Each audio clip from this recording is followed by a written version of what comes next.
G'day, I'm Garry Stevens, and welcome to the second series of the History in the Bible podcast. More of the history in more of the books in all the Bibles. Episode 2.20, Herod's Heirs. I last left the historical story of the province of Judea with the death of the odious Herod the Great. Back in episode 2.15, the Maccabean century. Herod the Great died in 4 BC at around 70 years of age. After Herod's death, his descendants would spend another 70 years bickering and plotting. Rome was always in the background, slicing the pizza of Herod's old kingdom into dry and crusty portions for his descendants, and juicy, cheesy helpings for direct Roman rule. In the end, Roman governors supplanted all of Herod's sons. Judea became a third-rate province governed by unexceptional imperial bureaucrats who had neither sympathy for nor understanding of the people they ruled. The restive region was rarely remote from rebellion. The historian Josephus lists numerous insurgent figures from the years of Roman rule before the temple fell in 70. By Josephus' time, the names of some of these insurrectionaries were lost to him. He talks of a Samaritan, the Egyptian, a prophet. None of them claimed to be a descendant of David. None of them claimed to be a Messiah. None espoused the cosmological pretensions of the apocalyptic literature. None claimed to be ushering in God's kingdom and a new age. They just wanted to kick out the Romans. Follow me, they said, and a miracle will drive the Romans out. Take one typical example, as Josephus recounts.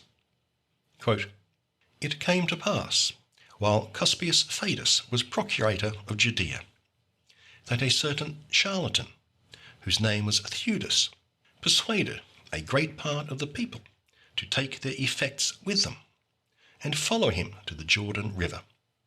For he told them he was a prophet, and that he would divide the river. Many were deluded by his words. Fadus did not permit them to make any advantage of his wild attempt, but sent a troop of horsemen out against them. After falling upon them unexpectedly, they slew many of them, and took many of them alive. They also took Theudas alive, cut off his head, and carried it to Jerusalem." End quote. Herod died with one last act of dynastic malevolence. Herod's eldest son was Antipater II, son of Herod's first wife Doris. Doris was not a Maccabean. Antipater had led the charge against his Maccabean half-siblings. His reward was the co-regency and official title of Prince most likely to survive his murderous father. Bad omen. The Maccabeans had their revenge when Herod arranged for the Romans to execute Antipater II, then in his 40s. It was yet another trumped-up conspiracy, supported by dubious evidence and dodgy witnesses. Upon Herod's death, Judea erupted with minor revolts, sometimes called the Robber War. One Judas, no, not that Judas, attacked a royal citadel. One of Herod's own slaves went on a rampage against the palaces. A shepherd called Athrongais decided he was king. The Roman governor of the wealthy and important province of Syria, to the north of Judea, easily suppressed them. But the revolts were harbingers of much more trouble to come. At his death, Herod had 4 surviving teenage sons by various wives: Herod II, Archelaus, Herod Antipas, and Philip. The poor kids must have endured a terrifying childhood, wondering if they were next for the chopping block.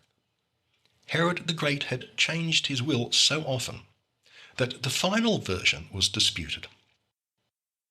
years before the Great had exiled Herod II to Rome. Not a bad place to spend your exile. When his mother was implicated in Antipater II's plot, Herod II was dropped from the line of succession, no doubt to his relief.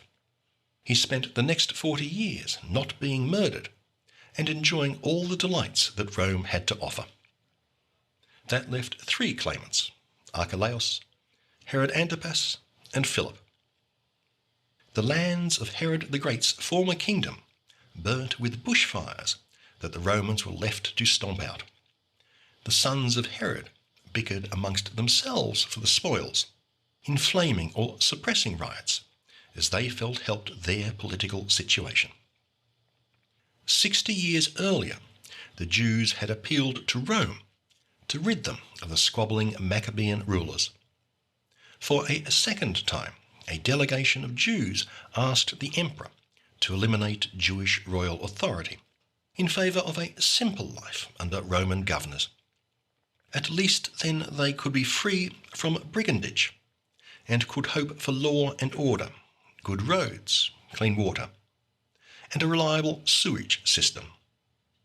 None of these appeared in the campaign platforms of Herod's sons. Their pleas fell on deaf ears.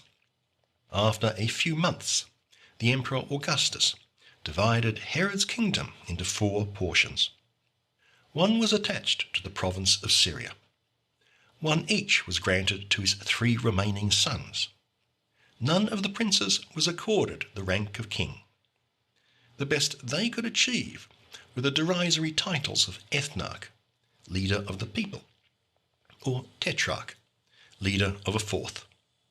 I have a map of their territories on my website, historyinthebible.com. Here are the stories of those princes. Herod's son Philip ended up with Gentile lands in southern Syria, in an area that had never formed part of any Hebrew state.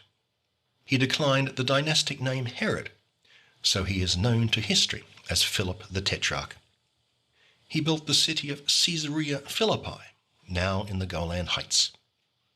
It is famous as the site of Peter's confession of Jesus' messianic status. By all accounts, Philip was a jolly good fellow. When he died in 34 AD, after almost 40 tranquil years of rule, his territory passed to the Romans. They attached it to the province of Syria. Philip plays no part in the New Testament story. Augustus installed Herod's son Archelaus, an ethnarch, national leader. Archelaus received the lion's share of the Great's kingdom, corresponding more or less to the traditional boundaries of the Old Kingdom of Judah, together with the heartland of the Old Kingdom of Israel, known as Samaria. These were the lands of the long-gone tribes of Ephraim and Manasseh. For those of you curious to find out more of the history of the 2 Hebrew kingdoms of Judah and Israel after the death of Solomon, have a listen to my episode 1.42, The Kingdom Sundered. Samaria was an area only brought back into the Judean fold by John Hyrcanus 110 years earlier. Archelaus has only a cameo part in the New Testament. Returning from Egypt, Jesus' family avoided his realm. Quote, Matthew 2:19. When Herod died, an angel of the Lord suddenly appeared in a dream to Joseph in Egypt and said, Get up, take the child and his mother, and go to the land of Israel. For those who were seeking the child's life are dead. Then Joseph got up, took the child and his mother, and went to the land of Israel. But when he heard that Archelaus was ruling over Judea in place of his father Herod, he was afraid to go there. And after being warned in a dream, he went away to the district of Galilee. There he made his home in a town called Nazareth, so that what had been spoken through the prophets might be fulfilled. He will be called a Nazarene. End quote. No one has anything good to say about Archelaus. He deposed 3 high priests for profit. He was held to be cruel and tyrannical, the typical privileged child of a dictator. Archelaus vexed both his Jewish and his Samaritan subjects. In a rare display of unanimity, the Jews and Samaritans sent a joint delegation to Emperor Augustus. They begged him to depose Archelaus. This was the 3rd time that the Jews had asked for Rome to remove their native rulers. This time the emperor listened attentively. He removed Archelaus in 6 AD, after 10 years of bad rule. Augustus placed the territory under the administration of the governor of Syria, a province of wealth and importance. With the fall of Archelaus, Judah ceased to be a state. It became a minor Roman territory, with its capital at Caesarea Maritima, about 90 kilometres, 55 miles, northwest of Jerusalem, on the Mediterranean coast. With one brief interruption, the reign of Herod Agrippa I, the heartland of Judea would remain under Roman control until the end of the empire. The territory was run by bureaucrats with the title of prefect and later of procurator. As far as we can tell, prefects were more military functionaries and procurators more civilian tax collectors. None of them were distinguished. The bureaucrat had few powers and fewer troops. Rome maintained only the most modest of military presences, and most of them were in Caesarea Maritima. The bureaucrat commanded perhaps 800 troops to police and protect a population of perhaps 100,000. When real trouble broke out, it was always the governor of Syria who had to rescue the bureaucrat. The Romans did not actually try to install incompetent governors. The emperors recalled several governors who exacerbated the Jews. Contrary to the Hollywood view, the Romans valued good governance. They were not indifferent to the sensibilities of their rule. They liked their provinces nice and peaceful. But the tiny province of Judea did not commend itself as a dazzling career path to the best and brightest of Roman bureaucrats. The most notorious example is Pontius Pilate. What an idiot. The emperors tolerated him for 11 years. We have no idea why. Josephus, other Jewish writers, and the New Testament are unanimous that Pilate was insensitive to Jewish customs and intolerant of dissent. He offended Jewish sentiment by installing Roman legionary standards in Jerusalem. He used money from the treasury of the temple to fund the building of an aqueduct. The Gospel of Luke mentions an incident in which Pilate killed some Galilean pilgrims on their way to Jerusalem. He was eventually recalled by the Syrian governor after Pilate massacred a religious gathering of Samaritans at Mount Gerizim. That leaves just one son of Herod the Great to discuss, Herod Antipas. Antipas was allocated territories on the fringes of the old Hebrew kingdom. In what can only have been a Roman joke, Antipas was appointed tetrarch. He was granted 2 piddling territories that did not even have a common boundary. He was given Galilee, the northernmost region of the old kingdom of Israel. This was the home of the old tribes of Asher, Zebulun, Issachar, and Naphtali. Galilee had not formed part of any Jewish state since Assyrian times.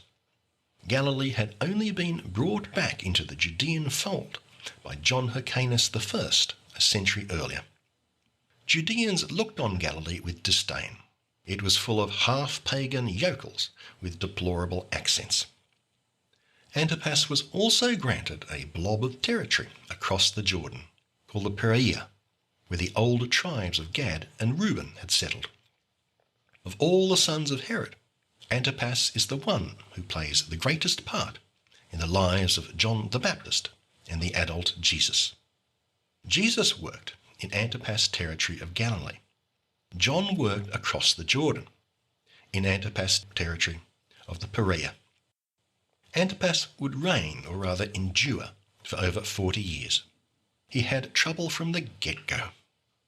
Jews objected to his second marriage, to his half-niece Herodias, daughter of Antipas' half-brother, Aristobulus IV. That Antipas was marrying a half-niece was not really the issue. To marry a niece was not that uncommon.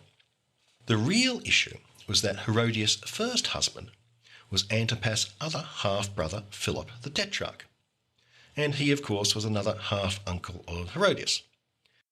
Confused about the Herodian family tree? Everyone is. Our sources contradict themselves. I do my best to sort it out at a table I have at my website.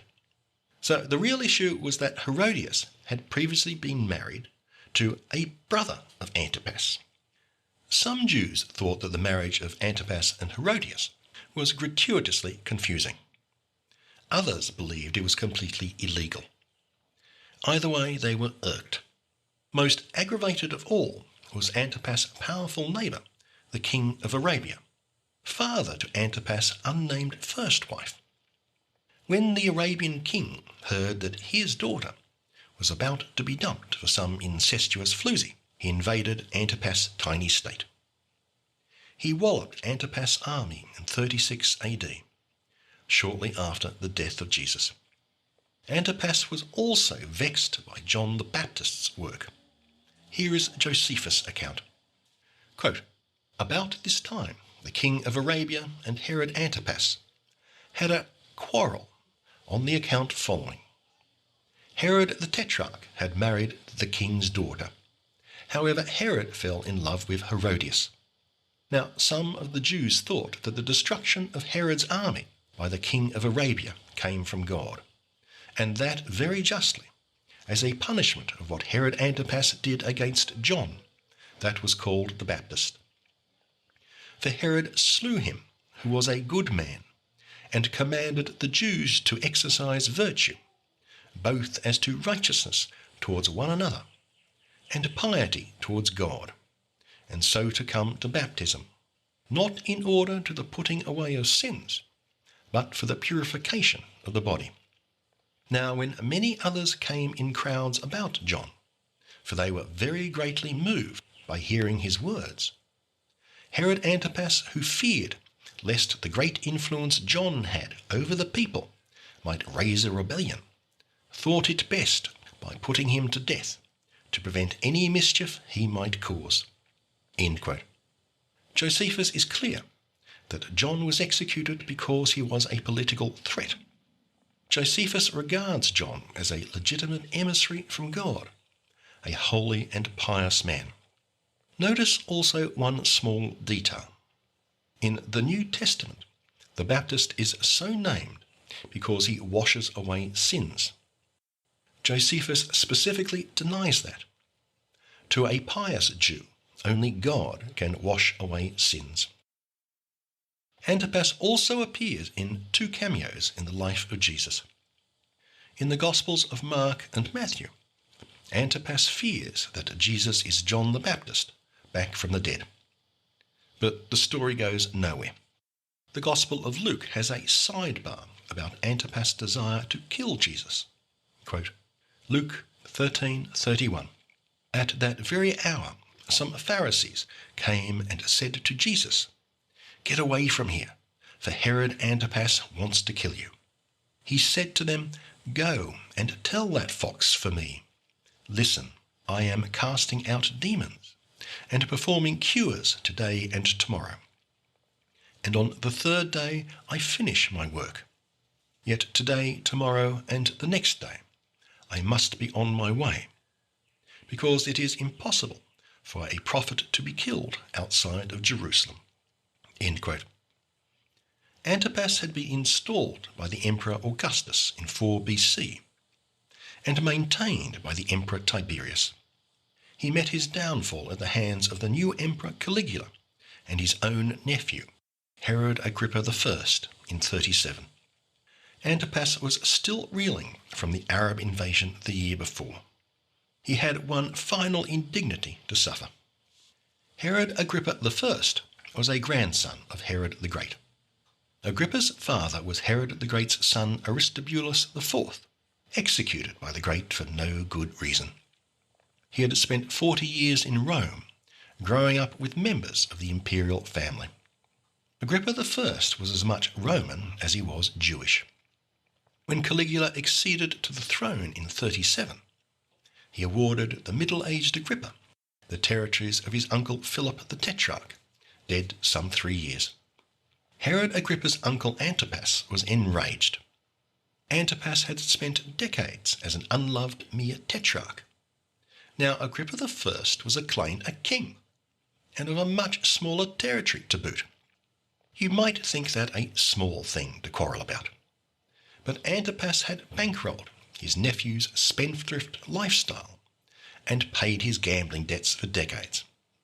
Now the prodigal Agrippa was king. Surely Antipas should at least have the same status. Antipas was dramatically outmanoeuvred. He sailed to Rome to press his case. He found that his nephew had taken a faster ship.